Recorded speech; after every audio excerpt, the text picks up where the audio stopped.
sorry this has to be the occasion that we open up the Shoreham Country Club.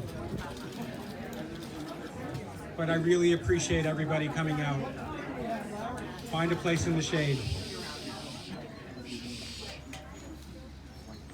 I'm Kurt Barnhart, as you probably know.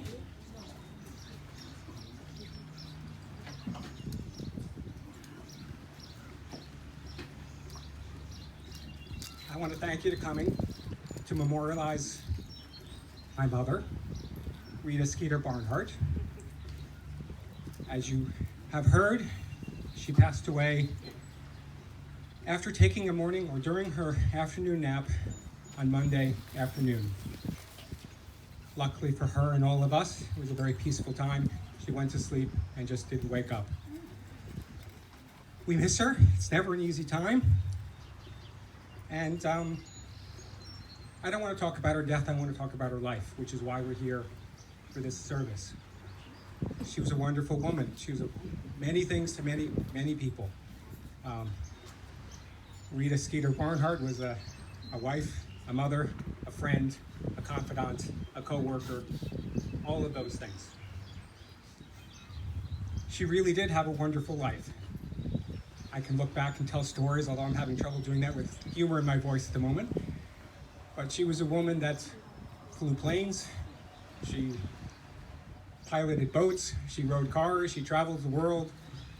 She was the mother of Chesapeakes. She was just a terrific woman. She really enjoyed herself, and those around her really enjoyed her. She gave everything to us and to all of her friends. She had just a way of having unconditional, selfish love. She was terrific. She had a sharp wit, she had a sharp mind, and she had very soft love. She was confidant, she gave advice. She really was a lot of things to a lot of women, a lot of people. I thought I had things to say, and I'm having trouble remembering them. I guess I'll just leave you with, I want people to come up and give anecdotes as well. I just want you to remember how much she gave to this town and this family and everybody. She built a house in Shoreham and then did whatever was necessary. Rented that house and moved to Puerto Rico. It was time to move to Puerto Rico. She put her children on a plane without any supervision. But that's a story for another day and another time. She protected us from stone crabs and tarantulas. And then she came back and helped, be the fabric of Shoreham. And we could pull on that string and we could tell a lot of stories, and I hope you all will, to say how much she enjoyed all of that. Please. I don't know. I thought I had more to say. I'll just say that it's never an easy time. It's never expected. And again, she's many things to many people, and I want to celebrate that today with everybody. And I have my family behind me and her family behind me, and I hope they might have the courage to say a word or two, as I have tried to do, and I hope that you will come up and share your thoughts as well. We miss her, we love her, and I'm sure she's remembering the good and forgot all the bad, as she's now unburdened with all of these things. She had 85 years of wonderful life, and thank you all for being here. Thank you. Thank you. Thanks. Okay, if I can reach this, I'll speak. And I'm not going to say my words, I'm going to say the words of Kathy Keating. I'm sure some of you know her. Kathy sent this to me last night so that I would have words. But like I said, they're hers. She says, I don't remember exactly when I met Skeeter, but I think I can be forgiven for that since I was definitely a baby. I was probably on Shoreham Beach the first time I met Lisa, who was probably at that time sitting on Skeeter's lap. But here's what I won't forget. At some point during the magic years of our childhood, Lisa became my best friend. So I was always either on my way over, playing at her house, on my way home from her house, or wishing I were there. I'm pretty sure that the first phone call I ever made was to Lisa's house. Sorry. Hate that. I remember practicing the words, hello, Mrs. Barnhart, is Lisa there? Can she play? 744-3647 is still the only phone number I always remember. Everything else is on speed dial now. All of Lisa's friends will tell you that the house at Pooh Corner on Sturgis Road was pretty much kid heaven. Usually Skeeter was the only parent on duty because Ed worked all week in the city. She let us be free to do just about anything that entertained us. Listen to records all day in Lisa's room, pretend we were the Beatles' girlfriends, play and jump rope on the deck, color rocks we'd collected at the beach with magic marker, watch Dark Shadows after school in the gun room, stay up late and make macaroons, wander up to the big house in the summer and explore the treasures and scary corners of Grandma Adams' basement. Look for the dogwoods to bloom in the spring, watch out for snapping turtles, paint murals on the basement wall, be loud, sing songs, be bold, be smart. Sometimes a little too smart for our ages. My first curse words were definitely and most daringly practiced at Lisa's house. But Skeeter was always there, knowing when to leave us on our own to our kid devices and when to nestle in with us. I spent uncountable hours at Skeeter's kitchen table being fed in so many ways. Breakfast, lunch, dinner, snacks, and for sure, lots and lots of conversation. Wonder of wonders, Skeeter seemed to really like kids, and when we grew up and became self-absorbed, all-knowing teenagers, she still hung out with us, laughed at our jokes, masterfully adopted all of the inside baseball phrases we invented, stuff that no other parent would understand except Skeeter. And as we got older, she listened to all of us, all of Lisa's friends at that table, commented wisely, helpfully on all our dramas, and made us feel like we mattered. Not surprisingly, that she became a social worker, since her innate listening skills and reflecting back reframing were pretty freaking awesome. I'm deeply grateful for the place that Skeeter created for those precious things to occur that have followed me throughout my life. This is a very big part of why she will always live in my heart, and she is partly responsible for who I am. She helped form and absolutely made possible some of the most magical years of my life. I wish I could be with you all today. I'm sending my love and prayers for comfort to Kurt and his family, to Gretchen and her girls, to Skeeter's beloved siblings, Tommy, Bobby, Adie, and Janie, and especially Lisa, my best friend, who I know has just lost her life's best friend. If there's a house at Pooh Corner in heaven, Lisa, I know your mom is there with your dad getting it ready for us all to meet and play there again someday. And I don't want to be the last person to speak, so somebody else come on.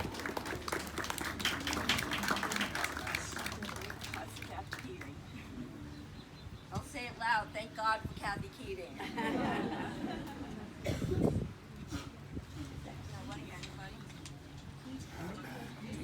Bound? I tried to write something. I tried to think, and then I thought, I'll just lose it. There aren't enough words to convey how much she meant to us, no matter how long I stand up here. We were sitting in the gun room, the three of us, and I said, somebody's got to say something. Kurt said, I can't. Lisa said, I can't. And I said, I can't.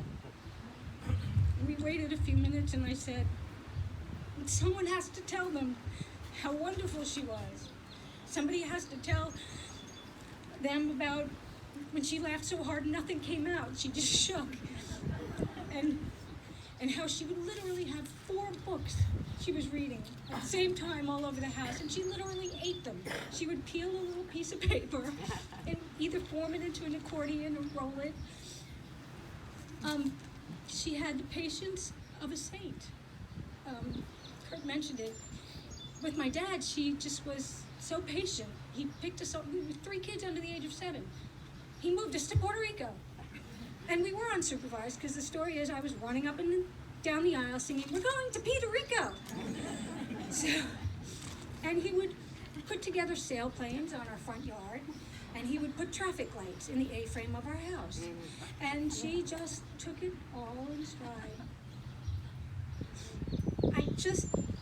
One of my friends growing up said that we knew each other in kindergarten, and she came over to my house for a play date, and her mother came to pick her up, and my mom and the 2 of us were walking in the rain with an umbrella, splashing, and that was my mom. She knew the right thing to do, the right thing to say, and that calming, soothing voice of hers, and the wisdom that she had. And the devotion she had to response, and her, like Kurt said, innate ability to soothe and be there for people. If anybody had dinner with her, you know that she took the wax from the candles and made little squares. Anybody who's ever been to dinner with her. Got all the food all over. And, right, couldn't get through a meal without spilling something on her sandwich. And we'd say, oh, Mom, that shirt has stains. Oh, it does? But one thing I was struck by is people say to their adult children, you'll always be my baby.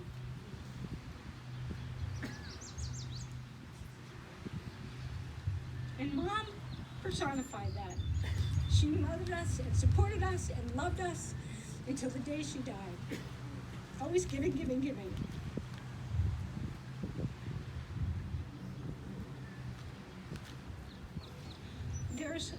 I feel like you guys should see me bleeding. I feel like there should be a wound here, where she's gone. Your mother was cool. She was cool. She was cool. Yeah. Anyway. Yes, come up and say so, you know, everybody. Continue eating and drinking, but come up and say so too.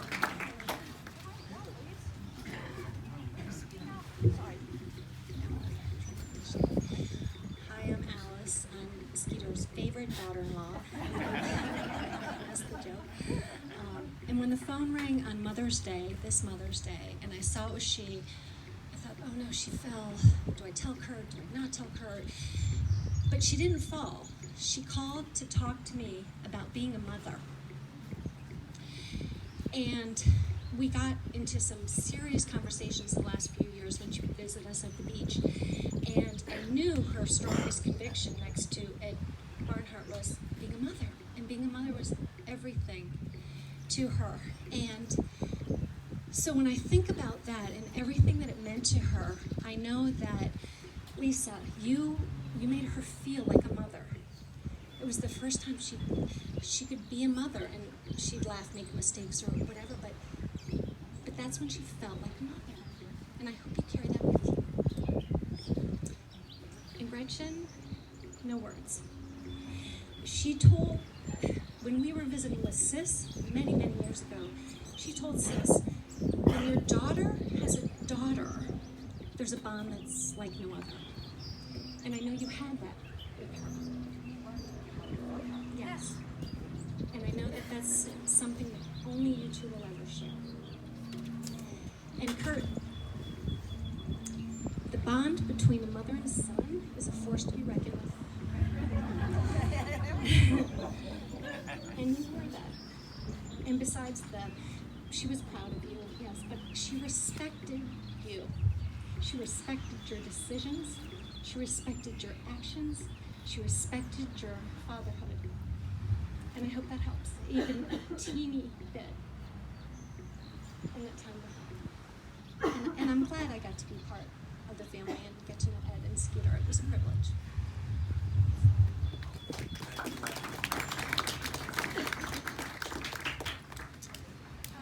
Hi, I'm Rosemary. I'm Alice's daughter. I've had a lot of people come up to me and say, oh, I met you when you were this big, so if I don't remember all the names, bear with me. But I always loved coming to Shoreham to Grandpa Ed and Grandma Skeeter's house. I have lots of different memories from all the different dogs they had. Halsey, Mitzi, they seem to get smaller over the years. But Thanksgiving at the big house, we called it. But there was always something so distinctive about Shoreham, and it was like a place that was really different than that I had growing up or other places that I'd been to.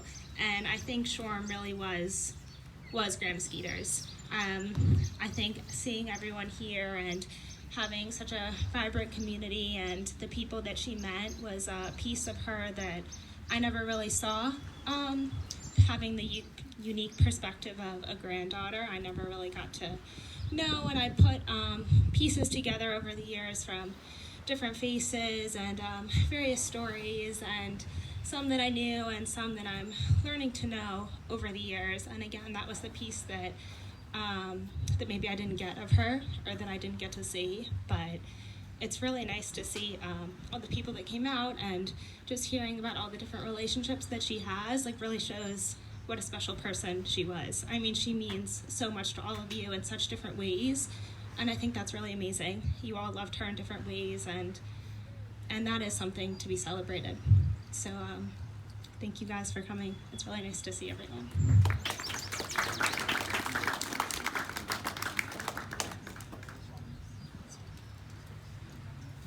This is not meant to be, we're over here and you're over there. And this is meant to be an hour celebration, and there's drinks and bar. Please come up, please share your memories, and we're gonna step away, and thank you. Keep drinking and eating. All right.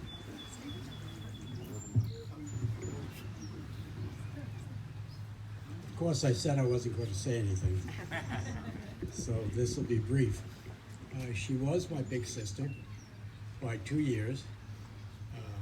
Early in life, she was bigger than me when I was about that big, and she used to beat me up.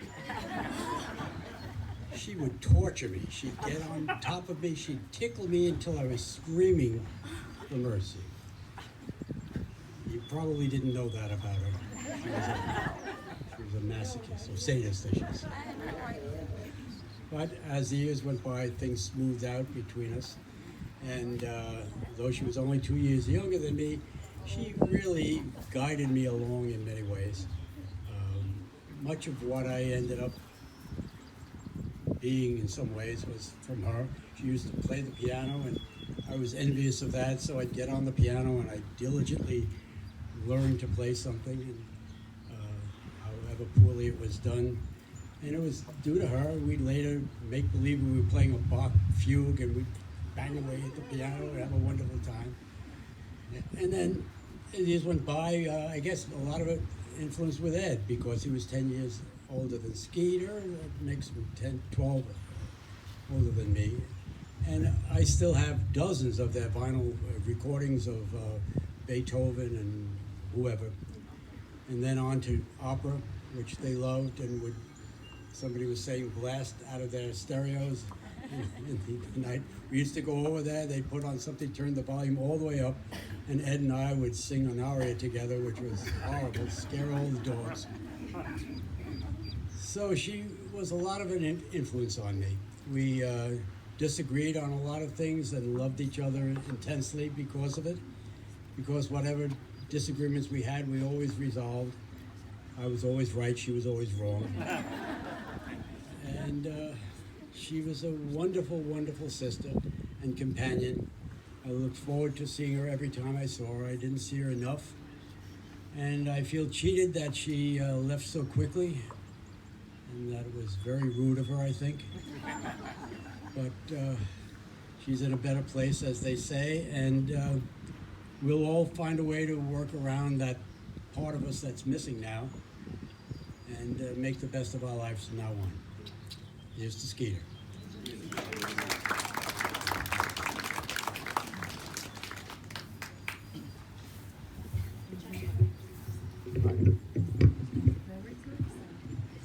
I was 4 years younger than Skeeter, the next in line. And thinking back, I remember as a kid around 5, 6, 7, our parents would go out every Thursday and they would go out to dinner, and Skeeter was babysitting, but she was always in her room reading. So we had the run of the place. We would invite our cousins over and play all kinds of crazy games together. She never tattled on us. She was great.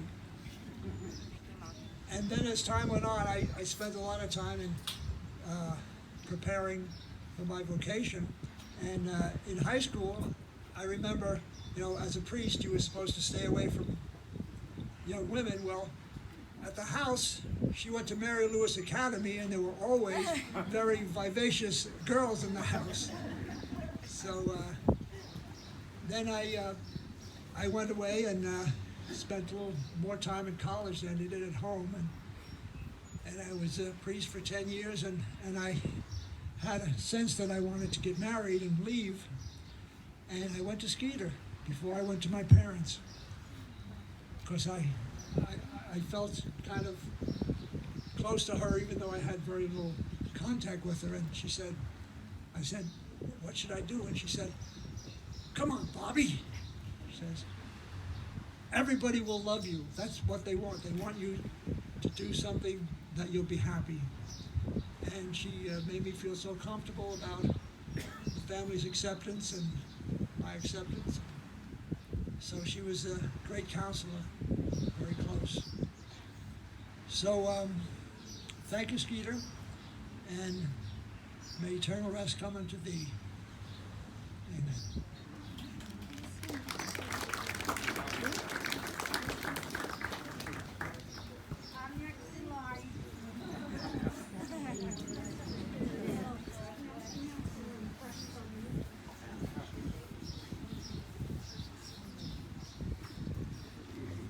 Hi, I'm 80, Adrienne, and I'm fourth down, middle sister, 'cause there's another after me, Janie Potts. Anyway, I have to share something. I flew from Savannah to New York 2 days ago, and it was kind of cloudy as we took off, foggy. It got darker and darker. And then all of a sudden, the beautiful clouds. I don't remember being so close to clouds. I could see figures and whatever. And then all of a sudden, totally blue sky. It was just amazing. And I guess my imagination took over. And I was on my way out of blue into darkness and talking to Skeeter. I could see her, I could touch her. And then she said, it's time to go back. So I went through the darkness, through the bright blue, through the clouds, and suddenly we were landing. The plane was landing. And I had someone pick me up to take me to my son's house in Connecticut. And it was torrential rains, and so were my tears. All of a sudden I just sobbed and sobbed. And I just remembered that tears don't care where they fall. And so I allowed it for a long time in the back seat of a wonderful, comfortable limo. And then I met Fran and one of his daughters, and I got back to me. And I know those tears are going to come and go. And Skeeter was just so wonderful to all of us. She taught me how to learn how to listen. And then I listened to start learning, because I had trouble, younger in school, staying with a thought. And she helped me so. And she taught me so much. And she loved me so much.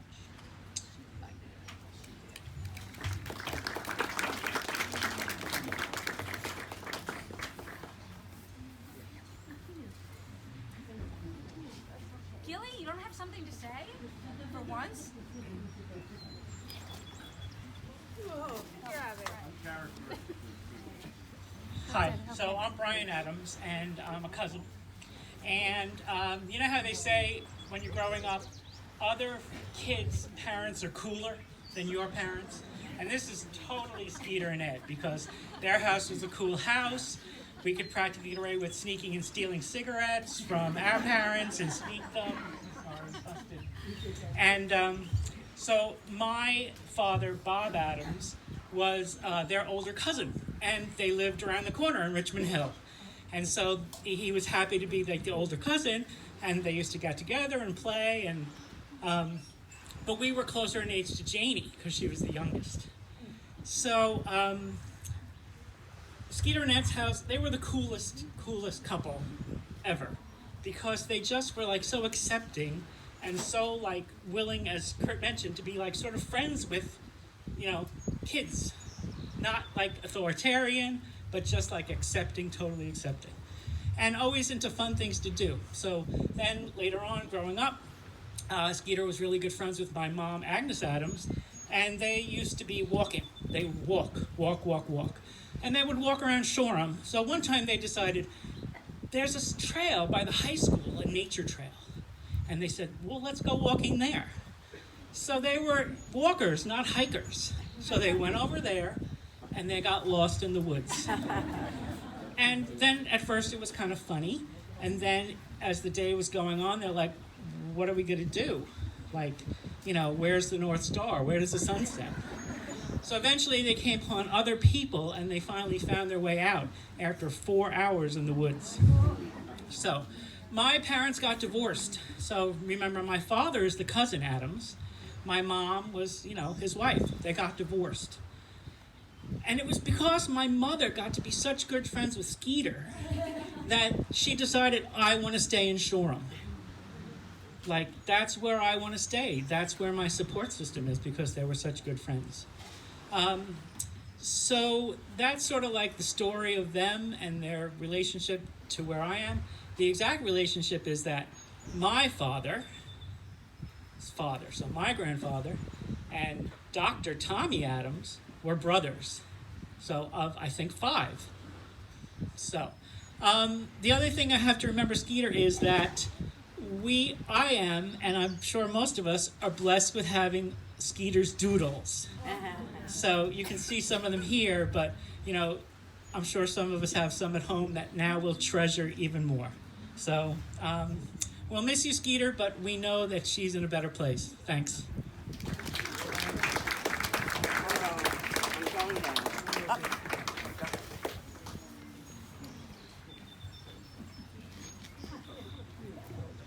Hi.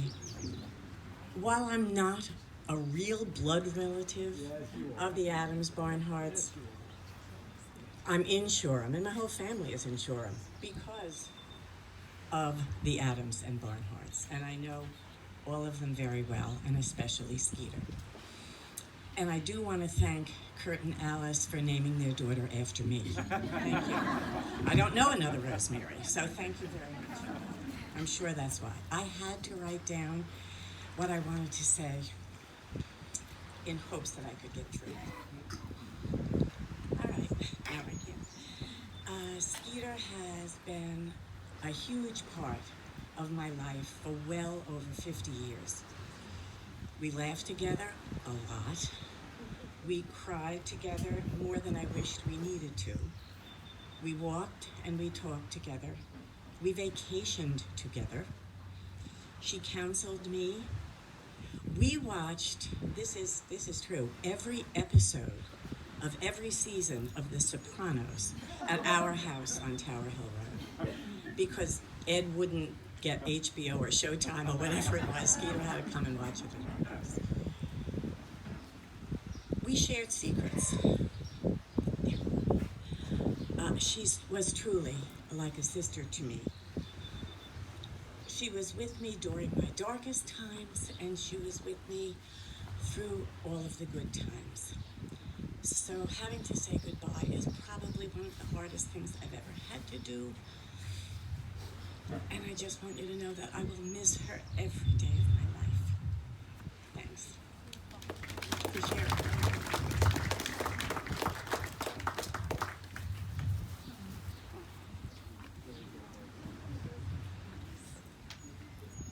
I'm a friend of Skeeter's, Lee Chinalai. My grandfather lived to 107. Besides having the genes, he had some attitude. At my mother's, his daughter's funeral, he told my father not to cry. We all have to go sometime. I'm not as sanguine as my grandfather was, and while I can't argue with his statement that we all have to go sometime, I would argue that I just didn't think it applied to Skeeter. Skeeter and I lived 5 houses apart for 15 years without knowing each other. We finally met because I applied to be a hotline volunteer at Response Crisis Center. At the time that Skeeter was the coordinator of volunteer training and read my application. So one day soon after, I was at the Shoreham post office, and this woman I didn't know came up to me and asked, "Are you Lee?" She looked nice, so I confessed that I was. We've been friends ever since. It was great fun to become friends with someone who is exceedingly intelligent, well-informed, scarily perceptive, and kind, and who knew almost everything about the village of Shoreham, past and present. For several years, we took long walks together throughout the village, often with my dog Sam and Skeeter's dog Mitzi, a little Bichon Frise, correct? That had no trouble keeping my macho pit bull in line. That was how I learned who lived where, who in the past had a pet lion, and who had had affairs with whom. Not to worry though, I really only remember the lion. I did work on the response hotline, and somehow, a number of years later, when Skeeter was no longer working at Response but was a board member, she finagled me onto the board, then feeling like she had successfully replaced herself, immediately retired. This was the second world that Skeeter opened up to me, and it became a rich source of new, deep, and lasting friendships. I don't remember if I ever thanked Skeeter for absorbing me into this group and into her life. But I will say that individually and as a group, we are all grateful for knowing Skeeter and decimated by her loss, and we will never be the same.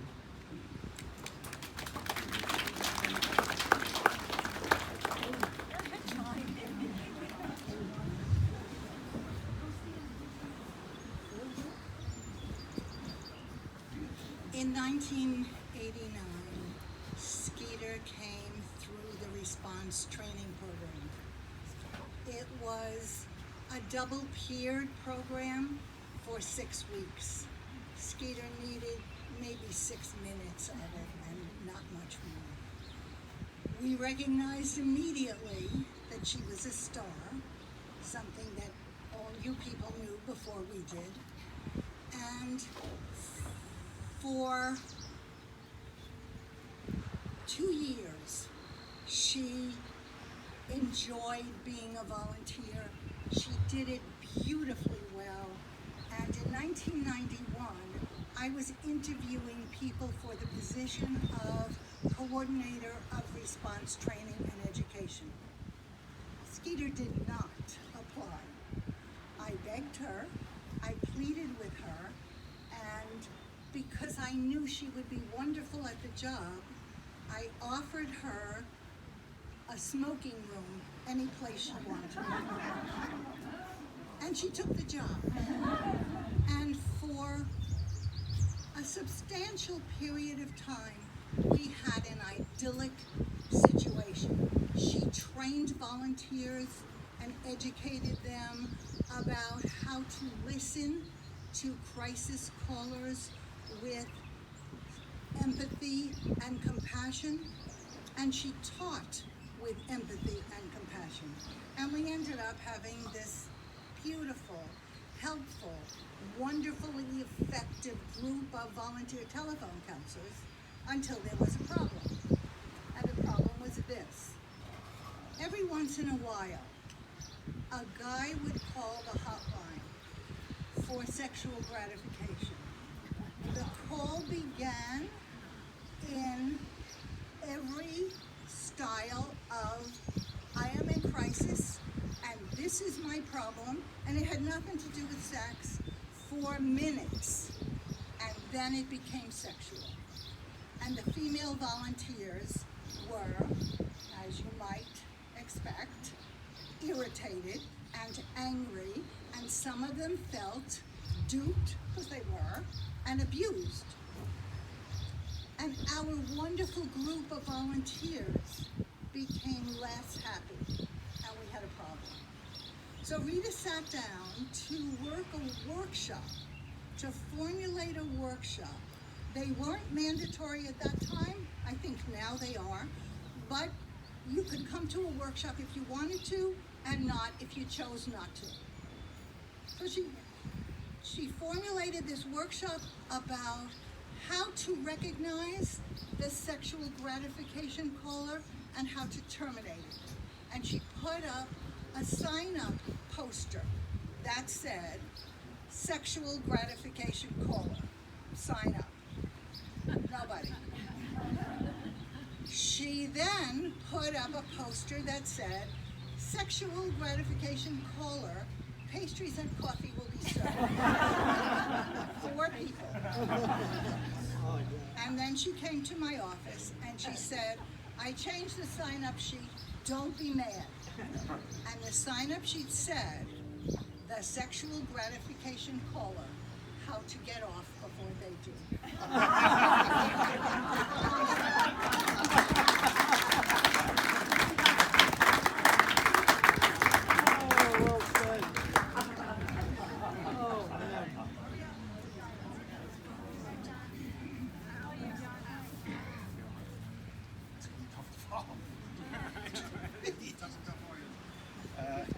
I'm John Engelhardt, a long time friend of the Barnhart family.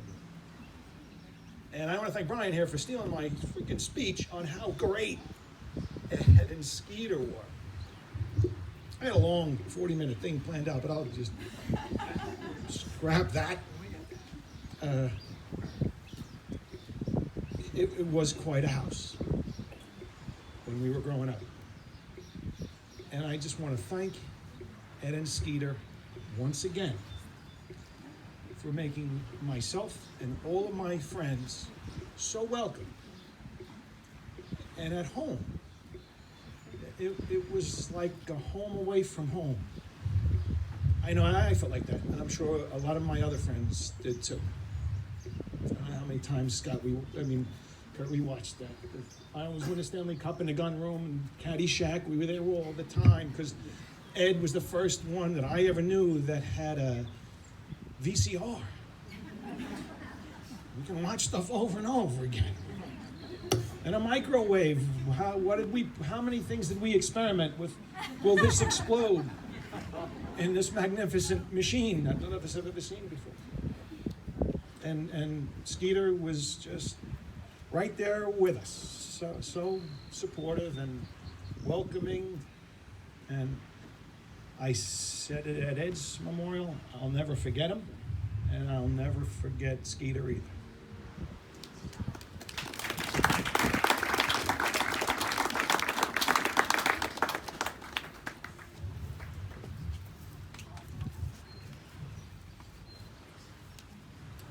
Hello, my name is Eileen Brickley. My husband Ed and I moved into Shoreham in 1971. We had the very unique honor of moving in directly across the street from the Barnharts. It took a very, very short time for us to understand what a unique community Shoreham Village was, just because of Ed and Skeeter. They sort of represented this community. All of a sudden, one morning, we hear this from our home, "Come along, Hefe!" I looked at my husband, I said, well, what's going on? And we realized this was Ed's typical interaction with all of his dogs. Come along, Tigger! Come along, Bear! And in the background was this lovely, humble woman, Skeeter, who was so accepting, so forward-thinking, so embracing. She taught us so much in her very, very humble way. Although we weren't together very much, I think we had the relationship where they knew if they needed anything, we were there, and if we needed anything, they were there. We grew up with their beautiful children, Kurt, Lisa, and Gretchen. We watched them grow up, and I have to say that Ed and Skeeter Barnhart really set the way for us in Shoreham. We understood and knew what a beautiful, unique, eccentric, and magical community. Thank you.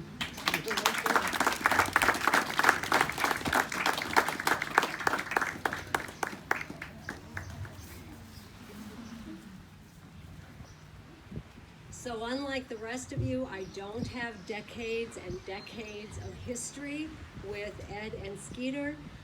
I'm here as much as anything because I met Kurt for the first time Friday and shared some stories with him, and he said, I hope people will talk about these things. So I'm going to share with you just a few things that I know, and I'm going to end, Gretchen, with a story you do not know. First of all, I first got to know Skeeter, and Lee, you might have been there. at Vita's on Mark's house. She had a party, we were talking, and she said to me, "You should become a response volunteer." And I did. And Skeeter was my training partner. And some of you may or may not have noticed the doodles, which to me are works of art. They are not doodles. But Skeeter was training me. She's on the phone. She's talking to someone who's in crisis. She is so empathetic and so giving and marvelous. Meanwhile, on this piece of paper is this intricate work of art that she said, "Oh, I was just doodling." These are works of art. They truly are, and I suggest everybody go in and take a look and see these samples of what she did when her brain was otherwise involved. To me, that said, this is such an incredibly brilliant woman. I was in awe of her at that point.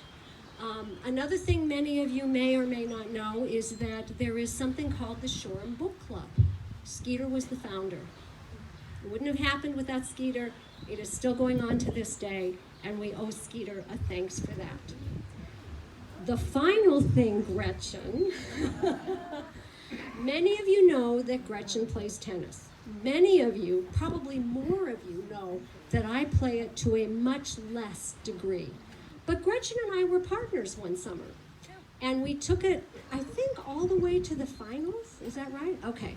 So we take it all the way to the finals, and it was a good match, and we're having a good time, and we lost. And about a week later, I'm walking down the road, and I meet Skeeter. "Hi, Skeeter!" And she says, "You know, you lost that match." She did. I walked away like this. Because she was a mama bear, and she protected her children, whatever. So no, I never shared that with you, but I have always remembered it, and I have tremendous respect for Skeeter. Laura, I guess she'd be my partner the very next year. All I can tell you is what she said. She was a marvelous person, and I'm in awe that I got to know her, and I'm glad that so many people are here helping to celebrate her wonderful life.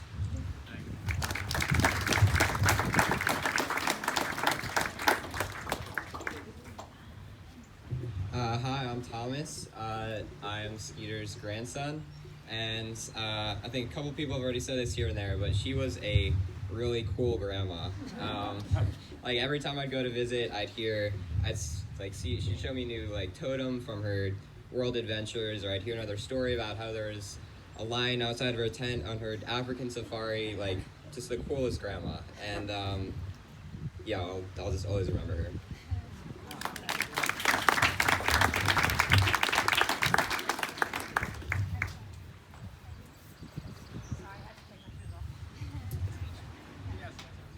Everybody, on behalf of my family who can't be here,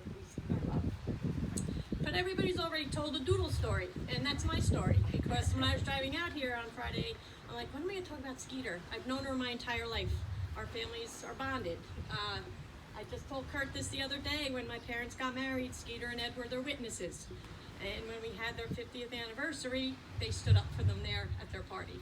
So, long connection. But I remember when I'd go over to play with Gretchen, Skeeter would always be doodling, always, and I was always so jealous. And I, to this day, still try to doodle like her, and I can't. And she posted one recently on Facebook, and I was just like, it just brought me back to my childhood. So as everybody is saying, the doodles are artwork. I did do a little doodle rock. Don't tell Johnny Weiss. I did a doodle rock yesterday on the beach for her, and it just, part of my life, part of Shoreham, part of all of our lives, and we will miss her very much. But she's with Ed and my dad, so they're good.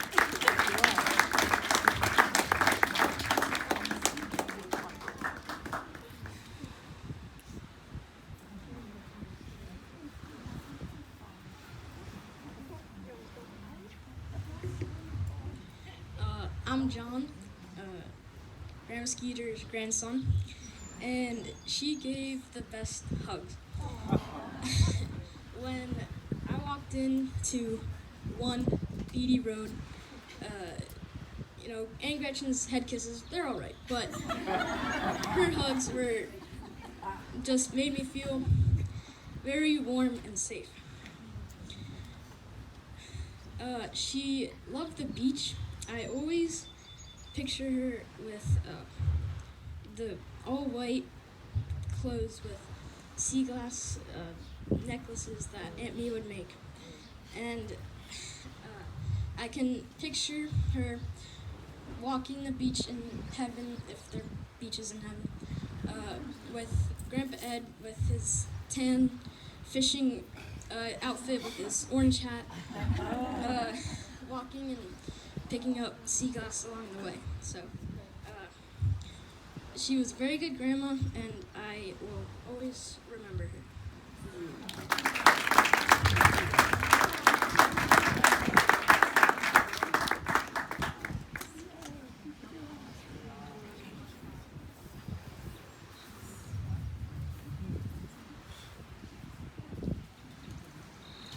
Hi, I'm the baby of the family. I'm Janie.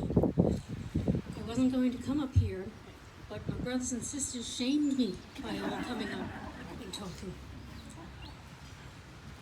I can't really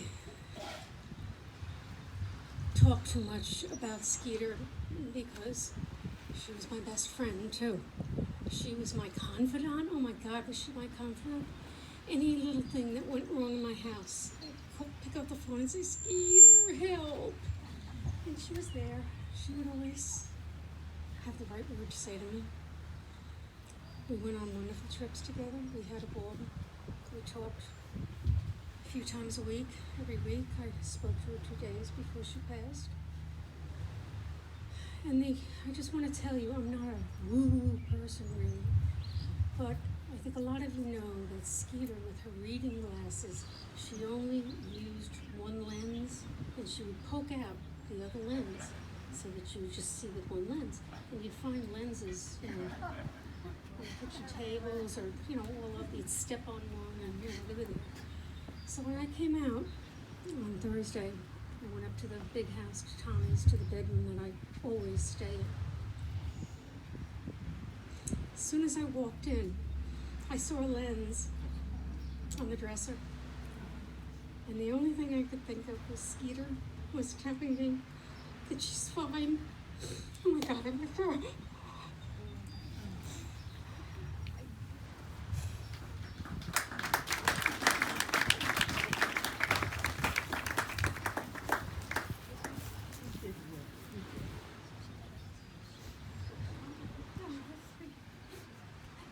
Again, Gilly? Nothing?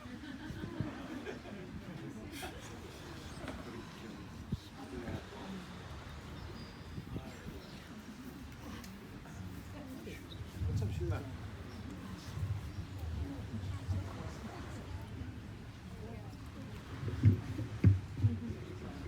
I'm Gilly. Skeeter and I had a very interesting relationship, even before I started dating her daughter. Back when I was babysitting all three of her kids,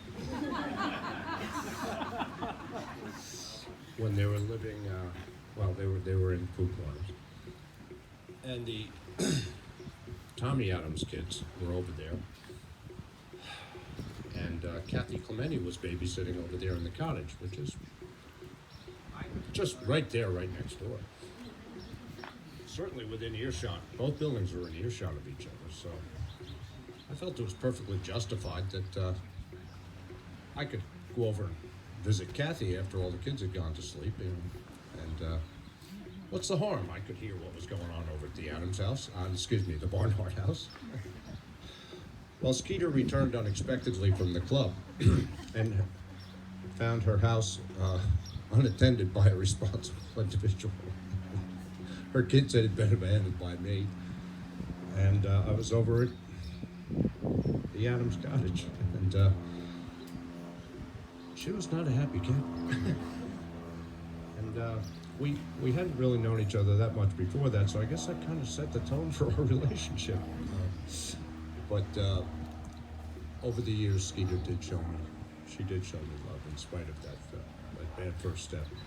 And I think ultimately she forgave me. And I did keep Gretchen out of her hair for some 9 years. And I think she really appreciated that. Because it really is all about Gretchen. I will truly miss her. She and I spent, in more recent years, quite a bit of time together.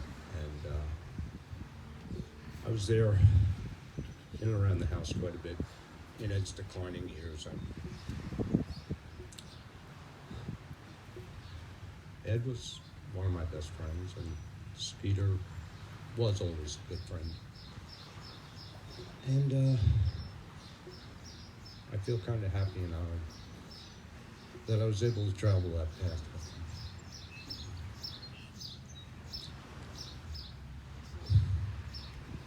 Share pain, but at the same time try to ease it.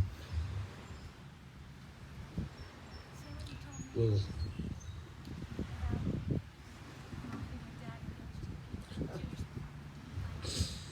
I don't know how many people I've said this to since Ginger died, but Ginger, of course, was the consummate entertainer on the show. And when somebody passes, Ginger gets word of it immediately and sends out invitations all around heaven and sets up a dinner party, because every night up there is Saturday night. So another excuse for a dinner party, somebody's on the way. And it's funny, I have a feeling that she sat at dinner the other night, she sat Skeeter. I used to do this at our dinner parties down here in this world.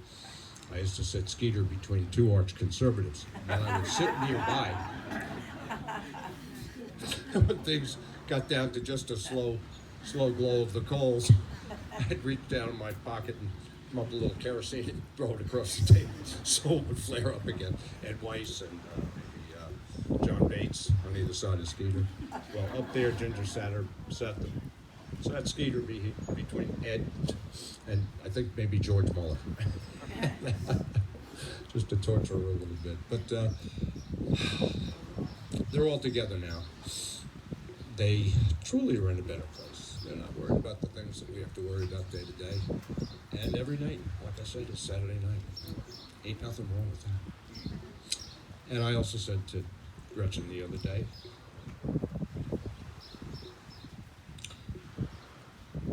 that this is so trite, but when a door closes, another one opens. And I'm so glad that I had the pleasure of meeting Maggie after all these years. Welcome, Maggie. God bless Skeeter.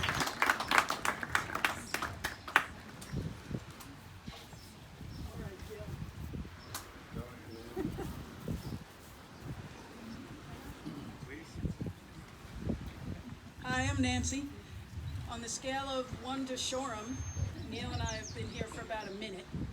And so at the time when we moved in, I think there hadn't been a lot of turnover in a lot of years.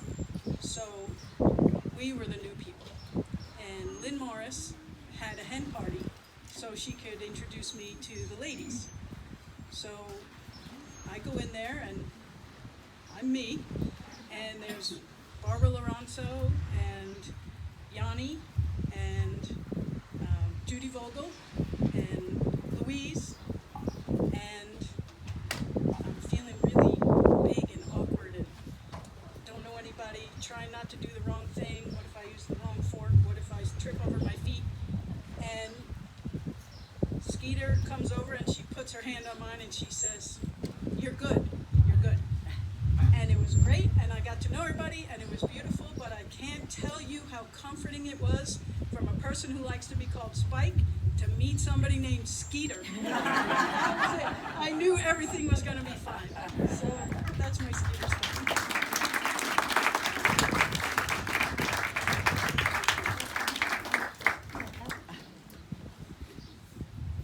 Thank you all. I feel much better and more composed than I was about 45 minutes ago.